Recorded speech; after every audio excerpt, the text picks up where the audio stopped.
이 시간 함께 나눌 말씀 여호수아서 14장 1절부터 5절 보겠습니다. 여호수아서 14장 1절부터 5절입니다.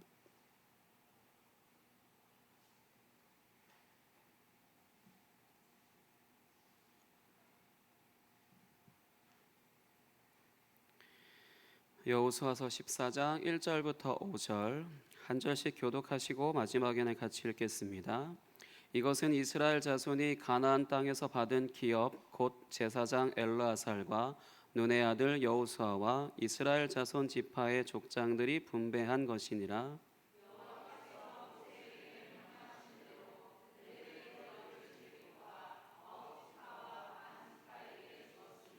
이는 두 지파와 반 지파의 기업은 모세가 요단 저쪽에서 주었으며 레위 자손에게는 그들 가운데에서 기업을 주지 아니하였으니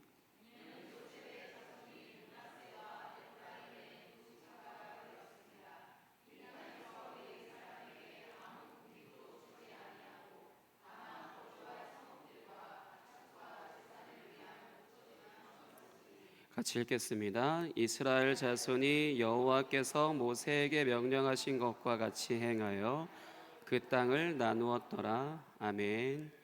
이 시간에 여호수아 연속 설교 25번째 여호와께서 선물로 나누어 주시는 땅이라는 제목으로 말씀을 전하도록 하겠습니다.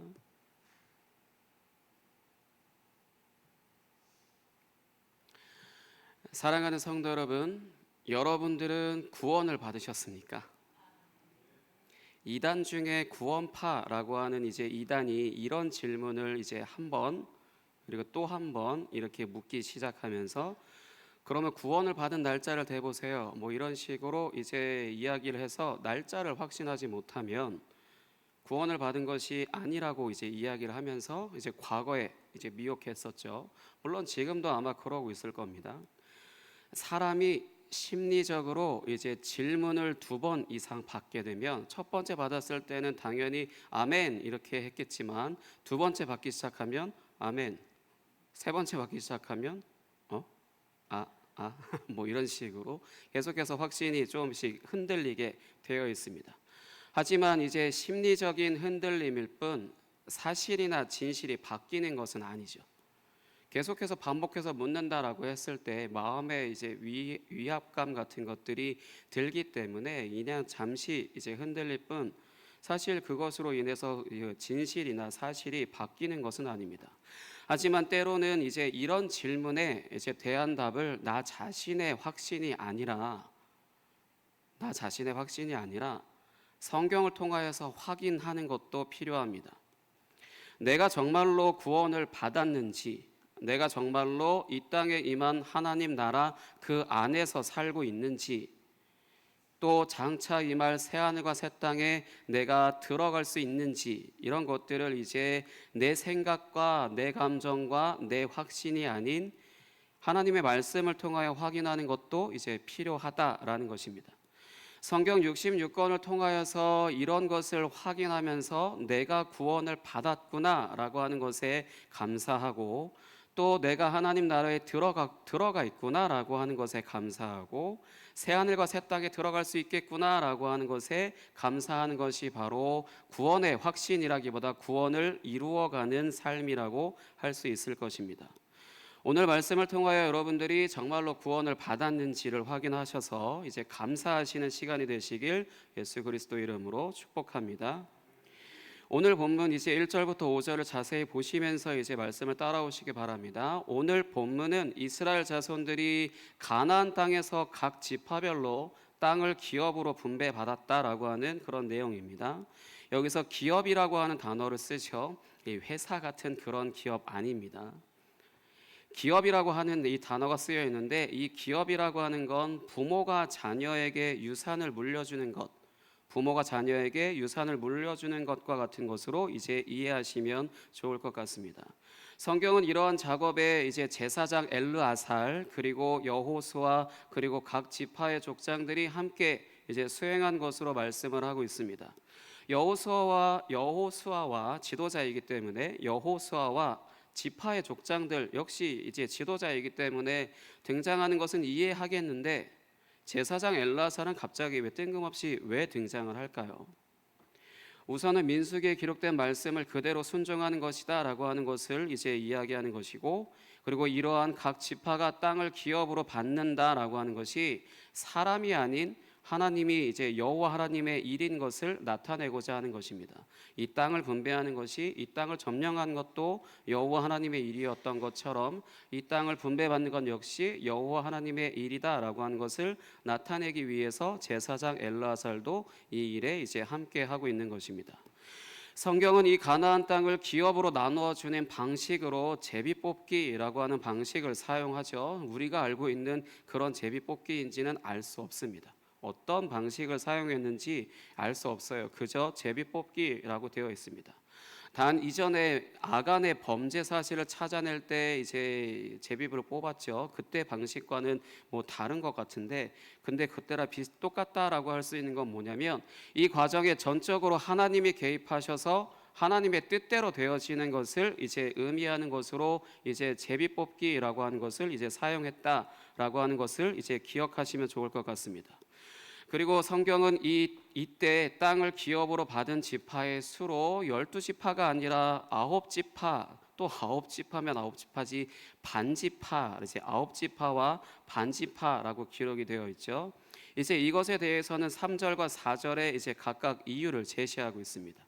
3절에서는 먼저 이제 두 지파와 반지파가 이미 요단 저쪽에서, 이쪽도 아니고 저쪽에서, 이제 동쪽도 아닌 서쪽도 아닌 이제 말 그대로 저쪽에서, 요단 저쪽에서 기업을 받았다라고 이제 기록을 하고 있습니다. 르우벤 지파, 그리고 갓 지파, 므낫세 반지파를 말하는 것입니다. 여기서 성경을 읽으실 때 알려드리지 않고 넘어가면 이제 좋을 것 같긴 하지만 성경에 기록된 걸 그대로 말씀드려야죠. 헷갈리실 거 하나 말씀드릴게요. 므낫세 반지파라고 써 있죠. 제가 방금 므낫세 반지파라고 그랬죠. 므낫세 지파가 둘로 나뉘어서 하나는 동쪽에서 이제 이미 기업을 땅으로 받았고요. 아직 서쪽 지파가 땅을 받지 않았습니다. 그러니까 므낫세 지파 하나 가지고 반지파라고 하는 건 각각 동쪽에 있는, 서쪽에 있는, 이제 이렇게 갈렸다라는 거죠. 이제 숫자를 세시거나 하실 때 뭔가 이제 소수점이 안 맞는 이제 일들이 벌어지시게 될 텐데, 방금 말씀드린 이것을 기억하지 못하시면은 도대체 성경에 오류가 있는 건가, 이런 이야기를 또 하실 수도 있으십니다. 므낫세 지파가 반으로 나뉘어서 하나는 동쪽에, 이제 나머지 하나는 이제 서쪽에 위치하여서 땅을 기업으로 받게 된다라는 것입니다. 그렇기 때문에 이제 정확히 하자면 요단의 동쪽에서 땅을 기업으로 받은 지파는 르우벤, 갓, 그리고 요단 동쪽에 있는 므낫세 반지파, 요단 동쪽에 있는이라고 이제 이거를 이제 알고 계셔야 동쪽에 있는 지파와 서쪽에 있는 지파를 나누실 수 있습니다.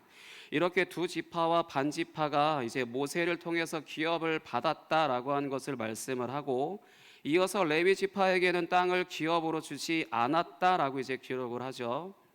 이렇게 땅을 기업으로 주지 않은 이유는 이제 지난주에 잘 들으셨겠지만 여호와 하나님이 이들의 기업으로 주어지기 때문입니다. 여호와 하나님의 임재와 성소를 섬기는 일을 위해서 따로 이제 구별이 되어 있는 지파이기 때문에 이들에게 땅을 분배하지 않은 것입니다. 대신에 이들에게는 이들이 거주할 성읍이라고 하는 것과, 그리고 이들의 가축과 재산을 위한 목초지만 이제 주어졌다고 이제 기록이 되어 있는 것을 볼 수 있는데, 이들에게 분배되는 특정한 지역이 없을 뿐이지 이들의 거주할 성읍과 목초지라고 하는 것은 어디까지냐? 전국입니다. 전국적으로 퍼져 있습니다. 이들은 각 지파가 이제 배정받은 땅에서 이제 특정한 성읍과 이제 목초지를 분배를 받죠. 그래서 이제 그 지역에서 행해지는 제사를, 절기를 이제 집례하는 것은 당연한 거고요. 그리고 가장 간과되어지는 것, 잘 알려지지 않는 것, 분명히 있지만 잘 이야기되어지지 않는 것이 하나 있는데, 이미 아시는 분들도 계실 수도 있습니다. 레위인들은 율법을 가르치는 일도 한다는 겁니다. 레위인들은 율법을 가르치는 일도 이제 한다라는 것입니다. 각 지역에 세워지는 회당, 이제 회당이라고 하는 곳에서 율법을 가르치는 일을 합니다. 그렇기 때문에 레위 지파가 하는 일이 한편으로는 하나님의 임재를 섬기는 그 일을 하는 것이라면, 다른 한편으로는 이스라엘 백성들에게 율법을 가르치는 일로 섬기는 굉장히 중요한 일을 하는 지파인 것을 알 수 있습니다. 이들은 왜 이토록 중요한 일을 할 수 있었을까요? 다른 지파들도 있잖아요. 유다 지파도 있고 뭐 므낫세 반 지파도 있으니까, 뭐 에브라임 지파도 있고 다 있는데 왜 하필 레위 지파일까요? 사실 레위 지파라고 이제 분류되어지기 전에, 지파로서 이제 되어지기 전에 야곱의 열두 아들 중에 하나였던 레위는 아버지로부터 저주를 받은 아들이었습니다. 이 레위는 아버지로부터 저주를 받은 아들이었습니다. 이유는 사실 타당하긴 해요. 여동생 디나가 세겜이라고 하는 족속의 남자에게 성폭행을 당한 것을 복수하였다가 아버지 야곱이 12아들을 축복하게 될 때 이 일로 인해서 축복이 아닌 저주를 받게 됩니다. 물론 레위로서는 타당한 일을 한 것이지만 이 일로 인해서 축복이 이제 모든 아들들에게 축복하는 그때에 축복이 아닌 저주를 받게 된 것입니다. 말씀으로 확인해 보도록 하겠습니다. 창세기 49장 5절에서 7절입니다. 스크린 준비 안 되어 있습니다. 창세기 49장 5절에서 7절 찾아서 읽어보도록 하겠습니다.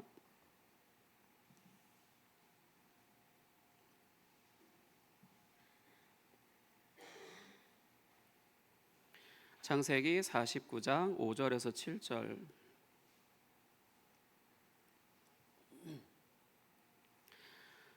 창세기 49장 5절에서 7절 다 같이 읽겠습니다. 시작. 시므온과 레위는 형제요, 그들의 칼은 폭력의 도구로다. 내 호나 그들의 모의에 상관하지 말지어다. 내 영광아 그들의 집회에 참여하지 말지어다. 그들이 그들의 분노대로 사람을 죽이고 그들의 혈기대로 소의 발목 힘줄을 끊었음이로다. 그 노여움이 혹독하니 저주를 받을 것이요 분기가 맹렬하니 저주를 받을 것이라. 내가 그들을 야곱 중에서 나누며 이스라엘 중에서 흩으리로다. 아멘. 이렇게 저주를 받았던 레위가 갑자기 여호와 하나님의 임재를 섬긴다라고 하는 이제 최측근이 되어 있죠. 사실 자신에게 가장 가까운 위치에 누군가를 둔다 했을 때는 그를 못 믿는 사람을 두죠. 나를 죽일 만한 사람을 내 바로 앞에 두지 않나요? 침대 바로 옆에다가 이제 나를 죽일 만한 사람의 자리를 두거나, 전혀 안 그렇죠. 가장 멀리 둘 거 아닙니까? 가장 가까이 이제 최측근으로 두었다라고 하는 것은 가장 신뢰하고 가장 사랑한다라고 하는 것인데, 무슨 이유 때문일까요? 분명히 아버지에게는 저주를 받았는데 하나님은 이걸 완전히 무시하고 그냥 축복을 하신 건가요? 그냥 복을 주신 건가요? 그 아버지가 뭐라고 말했든 그건 아버지 말이고 나는 하나님 내 마음대로 할 거야, 뭐 이런 식인가요? 왜 그러냐면 이 레위가 황금 송아지를 숭배하는 사건이 발생했을 때 나타낸 반응 때문이었습니다. 황금 송아지 사건이 벌어졌을 때 이제 모세가 뭐라 그랬냐면, 여호와 편에 설 자가 누구냐?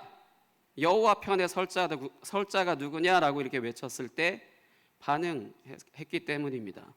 무슨 반응이냐면, 황금 송아지를 만들고 그 앞에서 춤추며 이방신을 섬기는 자신들의 형제, 자신들의 친구, 자신들의 이웃을 죽이는 일에 헌신하는 것으로 반응했습니다. 사실 이런 일이 벌어졌을 때 대부분의 사람들은 가만히 있죠. 여호와가 이기면 여호와 우리 편, 여호와가 아닌 다른 존재가 이기면 그게 우리 편이라는 식으로 회색지대에 있는 것이 보통 사람들의 심리인 것인데, 레위 지파는 여호와 하나님의 편에 설 자가 누구냐라고 이렇게 외쳤을 때 이제 여호와 편에 선 것입니다. 말씀으로 확인해 보겠습니다. 출애굽기 32장 25절에서 29절입니다. 출애굽기 32장 25절에서 29절입니다.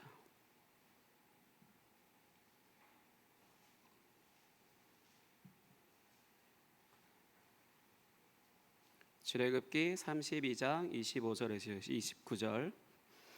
출애굽기 32장 25절에서 29절 같이 읽겠습니다. 시작. 모세가 본즉 백성이 방자하니 이는 아론이 그들을 방자하게 하여 원수에게 조롱거리가 되게 하였음이라. 이에 모세가 진 문에 서서 이르되 누구든지 여호와의 편에 있는 자는 내게로 나아오라 하매 레위 자손이 다 모여 그에게로 가는지라. 모세가 그들에게 이르되 이스라엘의 하나님 여호와께서 이렇게 말씀하시기를 너희는 각각 허리에 칼을 차고 진 이 문에서 저 문까지 왕래하며 각 사람이 그 형제를, 각 사람이 자기의 친구를, 각 사람이 자기의 이웃을 죽이라 하셨느니라. 레위 자손이 모세의 말대로 행하매 이날의 백성 중에 3,000명 가량이 죽임을 당하니라. 모세가 이르되 각 사람이 자기의 아들과 자기의 형제를 쳤으니 오늘 여호와께 헌신하게 되었느니라. 그가 오늘 너희에게 복을 내리시리라. 아멘. 이때 좋기 3,000명이 죽었고요. 레위 지파는 이날 여호와께 헌신한 것으로 받아들여져서 이제 복을 받게 되는데, 이제 저주를 받은 상태에서 복을 받게 되는데, 이 복이 바로 여호와 하나님 자신인 것입니다. 여호와 하나님이라고 하는 복을 이제 받게 된 것입니다. 여호와의 편에 설 자 누구냐라고 이렇게 외쳤을 때 반응에서 나왔잖아요. 그러니 당연히 여호와 하나님이 복으로 주어진 것이죠. 우리는 거의 보통 이기는 편, 우리 편이라는 식으로 우리는 사실 이제 가운데만 있으면 이제 되는 거야, 이런 속담이 있는 것처럼 그렇게 하는 것이 보통이지만 레위 지파는 이때 반응하였고 이것이 여호와께 헌신한 것으로 받아들여지게 돼서 이제 복을 받게 되었는데, 그 복이 바로 여호와 하나님이었던 겁니다. 그러니까 이렇게 레위 지파는 저주를 받은 지파였음에도 오히려 가장 큰 복을 받은 지파가 되어서 비록 땅은 없다고 할지라도 여호와 하나님을 기업으로 받아서 이스라엘이 살아갈 가나안 온 땅에서 한편으로는 임재를 섬기고 하나님의 임재를 섬기고, 다른 한편은 하나님이 주신 율법을 이스라엘 백성들에게 가르치는 일로 이제 섬기게 되었습니다. 이런 일을 수행해야 하기 때문에 이들에게 특정한 지역이 주어지지 않는 것입니다. 그럼 이제 또 한 가지, 오늘 본문 말씀에 보시면 요셉 지파가 에브라임과 므낫세라고 하는 두 지파로 나누어져 있음을 이제 말씀을 하죠. 이렇게 된 것에 대한 이제 직접적인 이유는 방금 소개한 레위 지파가 이런 식으로 땅을 분배받는 것에 있어서 빠져야 하기 때문에 그 자리를 이제 채우는 것 때문이라고 말씀을 드릴 수 있습니다. 이들이 이렇게 이스라엘의 12지파에 속한 것으로 이제 등장하는 것은 언제부터 등장을 하냐면 민수기 1장에서 이제 1장에서 등장을 하는데, 12지파가 이제 시내산에서 약속의 땅으로 이동하기 위해서 진을 편성하는 그 과정에 이제 처음 등장을 하게 됩니다. 말씀으로 확인하겠습니다. 민수기 1장 10절입니다. 민수기 1장 10절.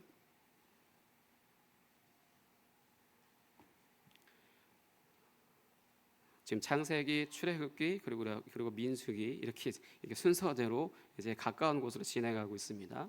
민수기 1장 10절 같이 읽겠습니다. 시작. 요셉의 자손들 중 에브라임 지파에서는 암미후세의 아들 엘리사마요, 므낫세 지파에서는 브다술의 아들 가말리엘이요. 아멘. 이렇게 명시된 것이 그러니까 요셉의 자손들 중에 에브라임 지파 그리고 므낫세 지파라고 하는 것이 명시되어지기 시작하는 것이 바로 이제 민수기 1장 10절입니다. 여기서부터 시작되는 건데, 그러니까 이때부터 레위 지파는 이제 성소 기구를 섬기는 그런 자리로 편성되었기 때문에 그 빈자리가 이제 한 자리가 비게 되죠. 여기를 이제 요셉 지파가 므낫세와 에브라임이라고 하는 아들들의 이름으로 된 지파로 이제 나누어지게 되는 것으로 그 빈자리가 채워지는 것입니다.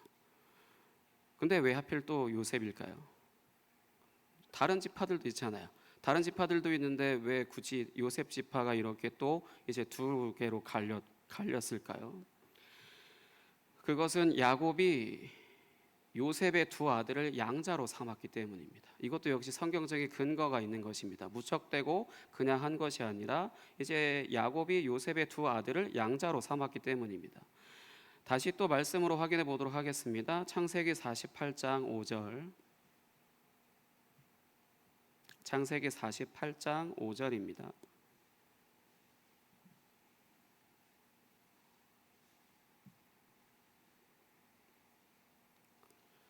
창세기 48장 5절로 확인해 보도록 하겠습니다. 같이 읽겠습니다. 시작. 내가 애굽으로 와서 내게 이르기 전에 애굽에서 내가 낳은 두 아들 에브라임과 므낫세는 내 것이라 르우벤과 시므온처럼 내 것이 될 것이요. 아멘.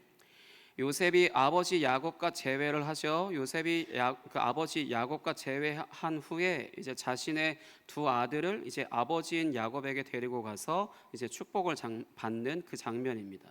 이때 야곱은 이제 요셉의 두 아들을 르우벤이나 시므온과 같이 자신의 아들로 이제 받아들이겠다라고 이제 말하죠. 이것이 바로 이스라엘의 12지파의 자리로 들어오게 되는 것으로 이루어지게 된 겁니다.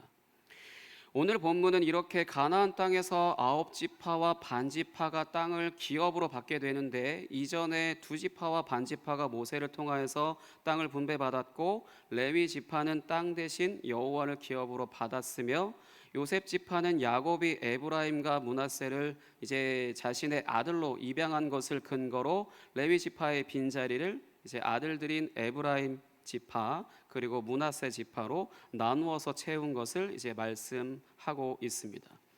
산수로 지금 제가 말씀드린 것은 산수로 따라오셨다라면 아마 머릿속이 복잡하셨을 텐데요. 오늘 본문에서는 이런 식으로 좀 복잡하게 이야기하지만 결과적으로 12지파를 채웠다라는 것입니다. 이런 식으로 요셉은 둘로 갈리고 레위는 빠지고 이제 므낫세 반지파 이렇게 둘로 갈리고 이런 식으로 되어 있는 겁니다. 그러나 어찌됐든 간에 공식은 복잡하더라도 결과적으로 12지파 채웠다라는 겁니다. 성경은 독특하게 이 12, 12라고 하는 12이라는 숫자에 집중하는 것을 볼 수 있습니다. 하나님께 이스라엘이라는 이름을 선물로 받은 야곱의 12아들이고 이들을 이스라엘의 12지파로 세웠기 때문인 걸까요? 계속해서 성경은 이 12이라고 하는 것에 집착을 하게 되는데, 이 12지파라고 하는 것만으로도 충분히 이제 사실 창세기부터 요한계시록까지 이제 자세하게 설명을 드릴 수 있습니다. 그러나 이제 간단하게만 말씀드리면, 아까 민수기에서 약속의 땅으로 이동하기 위해서 12지파를 이제 진을 편성했다 했죠. 동서남북으로 이제 나누어서 각각 세 지파씩 3, 4, 12 이런 식으로 세 지파씩 두는 방식으로 이제 진을 편성한 것을 기준으로 해서 이것이 요한계시록에서 종말의 하늘로부터 내려온다고 하는 새 예루살렘과 이제 동일한 모습을 이제 보인다고 할 수 있는데, 이것을 통하여서 알 수 있는 것은 이 12지파라고 하는 것이 하나님이 세우시고 하나님이 세우실 거룩한 공동체라는 겁니다. 하나님이 계속해서 이 12지파에 집착하시는 건 바로 하나님이 세우시고 하나님이 세우실 거룩한 공동체라고 하는 것을 의미하는 것입니다. 그래서 한 가지 말씀드릴 것이 있는데 서두에 제가 구원의 확신이 있는지 여쭤봤죠. 사실 하나님은 개인보다 공동체에 더 관심이 많으십니다. 개인의 구원에 관심이 있으시기보다 공동체를 만드시는 것에 관심이 많으신 분이 바로 하나님이시라는 겁니다. 어느 한 사람을 세워서 그 사람을 천국에 보내는 그것에 열심을 분명히 하시겠죠. 하지만 그것보다 공동체를 만드는 것에 더 관심이 많으시다라는 겁니다. 요한계시록 21장 11절부터 14절로 이제 한번 확인해 보도록 하겠습니다. 종말에 하늘로부터 내려올 이제 새 예루살렘의 모습. 요한계시록 21장 11절에서 14절입니다.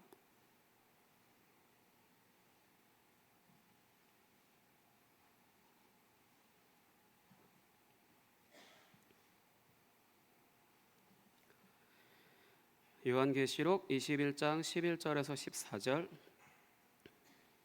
같이 읽겠습니다. 시작. 하나님의 영광이 있어 그 성의 빛이 지극히 귀한 보석 같고 벽옥과 수정같이 맑더라. 크고 높은 성곽이 있고 12문이 있는데 문에 12천사가 있고 그 문들 위에 이름을 썼으니 이스라엘 자손 12지파의 이름들이라. 동쪽에 세 문, 북쪽에 세 문, 남쪽에 세 문, 서쪽에 세 문이니 그 성의 성곽에는 12기초석이 있고 그 위에는 어린 양의 12사도의 12 이름이 있더라. 아멘. 여기서 12지파의 이제 12사도 이렇게 등장을 하고 동쪽의 세 문, 서쪽의 세 문, 북쪽의 세 문 이런 식으로 동서남북에 세 지파씩 위치했다라는 거. 그다음에 12기초석이 있다라는 거. 동일하게 이제 세 개씩 이제 있었을 텐데요. 이러한 것들에 있어서 이제 하나님은 개인이라고 하는 것보다 개인보다 공동체에 더 관심이 많으신 분이다라는 것을 이제 알 수 있습니다. 이러한 하나님의 거룩한 공동체에게 있어서 오늘 본문 말씀의 땅 분배가 이루어지는 가나안 땅이라고 하는 건 유일하게 이 공동체가 정착해서 살아가도록 허락된 곳입니다. 말씀을 통해서 쭉 보시면 아시겠지만 그동안 이스라엘 공동체는 이집트라는 땅에서 이방인으로서 노예로 생활을 했죠. 그리고 여기서 해방된 후에는 광야에서 유랑민의 생활을 해오고 있었습니다. 그런데 지금 이제는 약속의 땅에 들어와서 정착민으로서의 정체성을 가지고 살아가게 된 것입니다. 이렇게 자신들의 땅을 가지고 정착하면서 살아간다라고 하는 건 자신들의 정체성을 확고하게 하면서 살아갈 수 있는 물리적이고 사회적인 토대가 생겼다라는 것이고, 또한 자신들만의 문화를 만들어가는 것에 있어서도 필요한 자원을 제공하는 중요한 위치를 차지한다라는 것입니다. 이처럼 땅이라고 하는 건, 성경 안에서의 땅이라고 하는 건 이스라엘이 하나님의 거룩한 공동체라고 하는 것을 확실히 드러내면서 살 수 있게 하는 중요한 위치를 차지하는 것이라고 할 수 있습니다. 이것을 다르게 표현하면 하나님께 받은 복을 누리면서 살아갈 공간이라는 것이죠. 하나님께 복을 받았다라고 한다면 그것을 살아갈 공간이 있어야 된다는 건데, 땅이 바로 그 위치에 있다라는 것입니다. 복만 받아서도 될 것이 아니라 그 복을 받았으면 그 복을 이제 누릴 그 공간이 있어야 되는데, 그것이 바로 구약 성경에서는 땅이라는 것이죠. 여호와 하나님께서 이스라엘과 언약을 맺으셨을 때 율법을 주시고 이 율법을 잘 지키면 복을 받고 그렇지 않으면 저주를 받게 될 것을 이제 말씀을 하셨죠. 이 율법을 잘 지킨다라고 하는 건 하나님과의 관계를 유지해 나가는 것을 말하는 것이고, 이것으로 인해 받을 복이다라고 하는 건 생육하고 번성하는 것입니다. 구약 성경을 기준으로요. 그러려면 뭐가 있어야 되죠? 땅이 있어야 하겠죠. 생육하고 번성해야 되는 데 있어서 땅이 있어야죠. 남녀가 결혼해서 하나가 되어서 결혼하기 위해 가장 먼저 필요한 것이 돈인가요? 아니죠. 집이죠. 남자 여자가 결혼해서 이제 같이 살기 위해서 가장 먼저 필요한 것이 바로 집이잖아요. 두 사람이 함께 살아갈 공간, 아이를 낳아서 양육할 공간, 이러한 것을 가나안 땅 분배에 이제 적용한다라면 이제 이해가 이제 잘 되실 겁니다. 사람이 혼자 산다면 어디에서 어떻게 살든 이제 크게 상관이 없겠죠. 그 한 사람이 내가 내 마음대로 산다는데 뭐 이렇게 얘기할 수 있겠지만, 결혼을 해서 둘이서 살고 아이를 낳아서 양육하기 위해서는 자신의 집을 가지고 있는 것이 가장 좋은 환경이라는 것을 생각하시면 좋을 것 같습니다. 이처럼 하나님이 주시는 복을 누리면서 살기 위해서는 땅이라고 하는 고정적인 영역을 통해서 정착하여서 살 곳이 필요한데, 이것을 위해서 가나안 땅이라고 하는 젖과 꿀이 흐른다라고 표현되는 사람이 살기에 굉장히 좋은 땅을 이제 준비하시고, 그 땅을 각 지파에게 제비뽑기라는 방식을 통해서 기업으로 상속해 주시는 내용이 바로 오늘 본문 말씀이라고 할 수 있습니다. 그래서 본문 5절에서는 이 모든 것이 여호와께서 모세에게 명령하신 것과 같다라고 이제 말씀을 하죠. 이 표현은 여호와께서 아브라함과 이삭과 야곱에게 땅을 주시겠다고 약속하신 것을 모세를 통하여서 그간 이루셨는데 이제는 여호수아를 통하여서 온전히 이루어졌음을 의미하는 것입니다.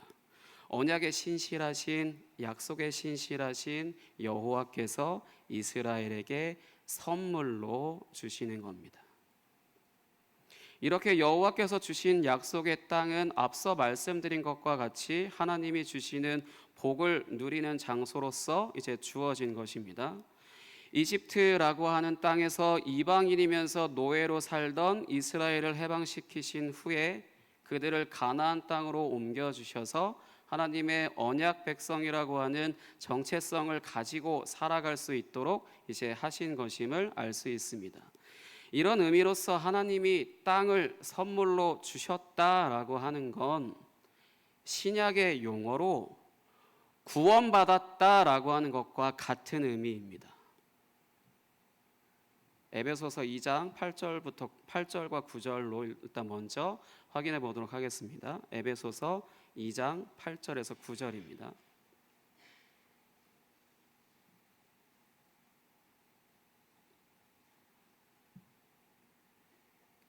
익히 다 알고 있는 말씀이시지만 같이 읽어보도록 하겠습니다. 시작. 너희는 그 은혜에 의하여 믿음으로 말미암아 구원을 받았으니 이것은 너희에게서 난 것이 아니요 하나님의 선물이라. 행위에서 난 것이 아니니 이는 누구든지 자랑하지 못하게 함이라. 아멘. 그러면 여기서 한 번 더 처음에 드렸던 질문을 또 한 번 이제 드려볼게요. 여러분은 구원받으셨습니까? 이 질문의 의미가 이제 무엇인지 조금은 이제 아시겠죠? 처음에 생각하셔서 아멘 하셨던 그 질문과는 조금 달라졌습니다. 이스라엘 백성들이 여호와 하나님으로부터 가나안 땅을 선물로 받은 것이 구원받은 것과 같다라는 것입니다. 여러분들이 이제 구원을 받았다라고 이제 말씀을 하셨다라고 한다면 여러분은 하나님으로부터 땅을 선물로 받았다라고 이제 답을 하시는 것과 같습니다. 그럼 어디 땅을 선물로 받으셨나요? 강남인가요? 아니면 강북? 아니면 부천? 아니면 인천? 아니면 김포? 이런 공간으로서의 땅을 말하는 것이 아니라는 것은 잘 아시겠죠? 잘 알고 계시죠? 성령을 선물로 받아서 예수 그리스도 안에서 살게 되었다라고 하는 것이 바로 땅을 선물로 받았다라고 하는 것과 같은 구원을 선물로 받았다고 하는 것입니다. 성령을 통하여서 예수 그리스도 안에서 살게 되었다라고 하는 것이 땅을 선물로 받은 것이고 구원을 받은 것입니다. 우리는 구원이라고 하는 것을 단순히 천국에 갈 수 있게 되었다, 내가 이제 천국 백성이 되었다, 천국 티켓을 얻었다, 뭐 이런 식으로 지극히 작은 의미를 가지고 있는 것이 대부분인데, 사실 구원이라고 하는 성경적인 의미는 구약의 이스라엘 백성들이 이집트라고 하는 곳에서 이제 노예로 살던 것에서 해방되고 약속의 땅인 가나안 땅으로 이제 이동하게 되어서 하나님의 언약 백성이라고 하는 자유민으로 살 수 있게 된 것과 같이 사탄의 지배 아래서 억압 가운데 살던 그 삶에서 이제 해방되고 성령을 통하여 예수 그리스도 안으로 옮겨져서 진정한 자유를 누리며 살게 된 것이 바로 구원이라고 하는 것의 충분한 의미입니다. 이러한 것을 신약의 의미로 이제 적용을 해보면, 신약의 의미로 적용을 해본다면 구원을 선물로 받았다라고 하는 것은 구약의 이스라엘 백성들이 가나안 땅을 선물로 받아서 그 안에서 정착민으로서의 하나님의 거룩한 공동체로서 살아가게 된 것과 같이 성령을 선물로 받아서 예수 그리스도의 공동체, 교회 공동체로서 살아가게 하신 것이 바로 구원이라는 겁니다. 내가 천국에 갈 수 있게 되었습니다. 나 죽으면 천국에 갈 수 있습니다. 나 하나님의 자녀입니다.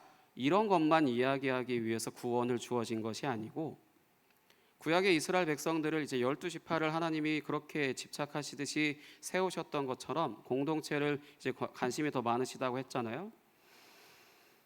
이집트에서 억압을 받던 것에서 이제 가나안 땅으로 이동해서 이제 이스라엘의 거룩한 공동체, 하나님의 거룩한 공동체로 살아가게 하신 것과 같이 우리에게 성령을 선물로 주셔서 예수 그리스도의 공동체, 교회 공동체로서 살아가게 하신 것이 바로 구원이라는 것입니다. 그러면 또 한번 질문하겠습니다. 여러분은 구원 받으셨습니까? 이제 이 질문에 아까보다는 더 확실해졌을 텐데요. 구원을 받았다고 여러분이 답을 하셨다라고 한다면 예수 그리스도 안에서 성령으로 살아가도록 부르신 교회 공동체 안에서 하나 되기를 힘쓰고 주의 사랑으로 하나 된 공동체 안에서 주님이 원하시는 일들을 함께 이루어가며 살아가겠다라고 고백하는 것입니다. 이것을 이제 교회 사역으로만 이제 예를 들어 본다면 교회 안에서의 사역들은 기본적으로 혼자 하는 것이 아니라 함께 하는 것이죠. 전부 다 함께 해야 되는 것들입니다.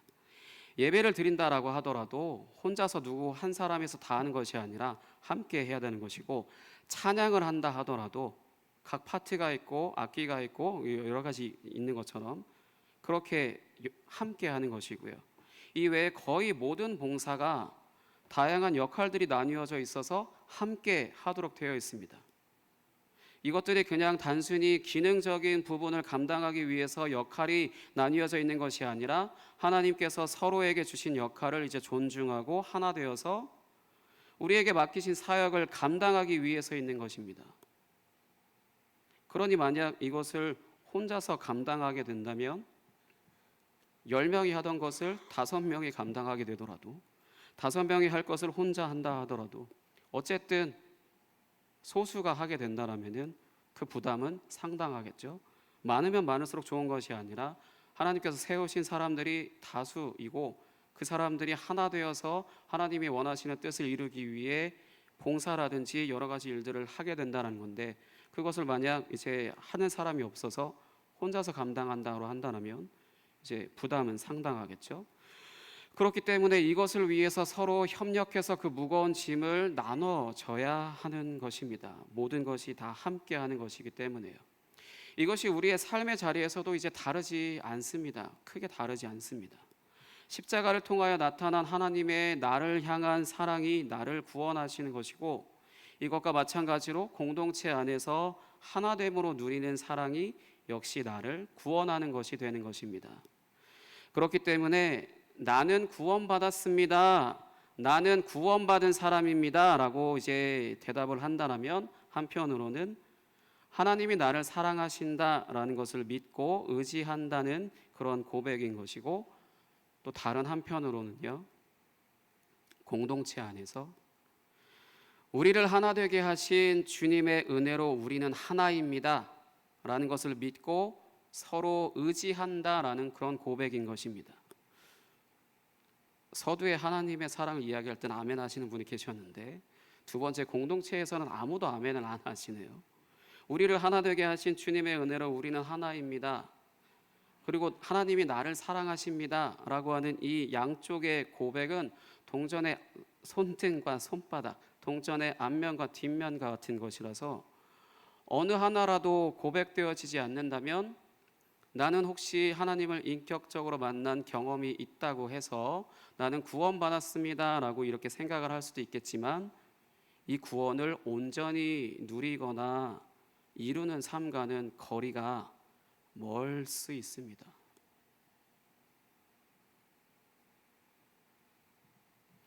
사랑하는 성도 여러분, 우리의 삶의 가장 중요한 분은 우리를 사랑하셔서 우리를 구원하신 하나님이십니다. 아멘.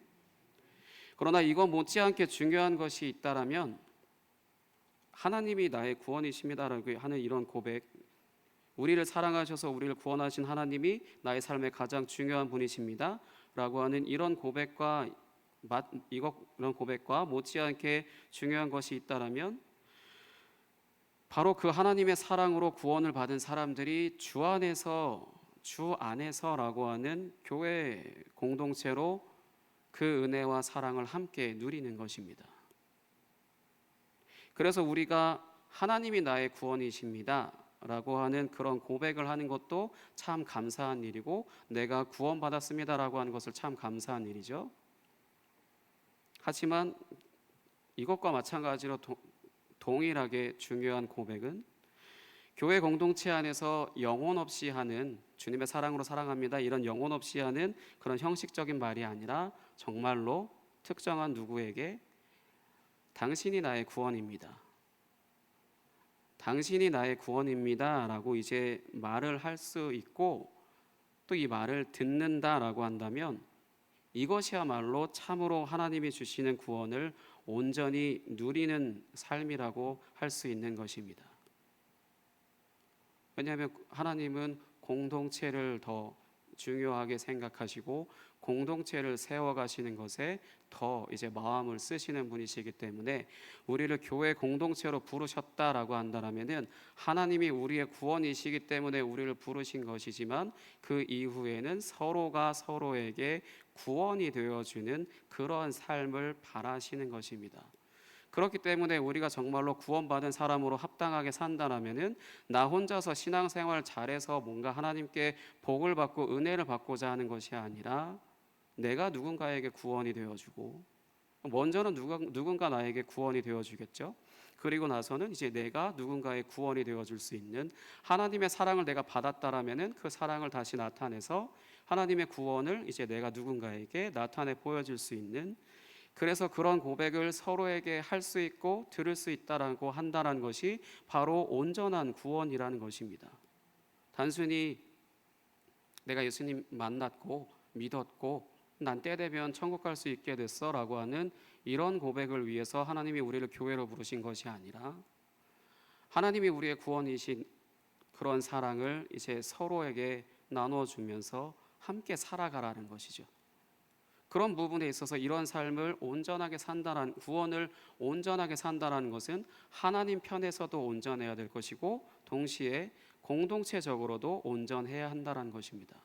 근데 이것이 어려운 일이 아닌 건, 하나님이 예수 그리스도를 통하여서 나타낸 그 사랑, 그리고 그 사랑을 성령을 통하여서 우리에게 선물로 주셨잖아요.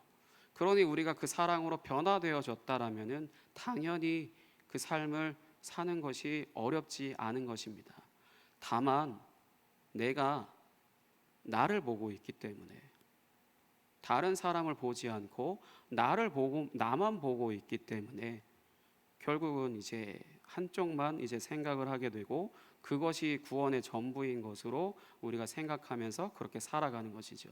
하지만 구원은 이제 구약의 이스라엘 백성들이 땅을 상속으로 받는 것처럼, 기업으로 상속으로 받는 것처럼 우리도 역시 하나님 나라를 상속받는 것이고 그분의 사랑을 상속받는 것이고, 교회 공동체라고 하는 것을 이제 상속받음으로 인해서 그 안에서 하나님의 구원을 받고 구원을 나누고 구원을 이루라라고 하는 그런 삶을 살도록 우리를 부르신 것입니다.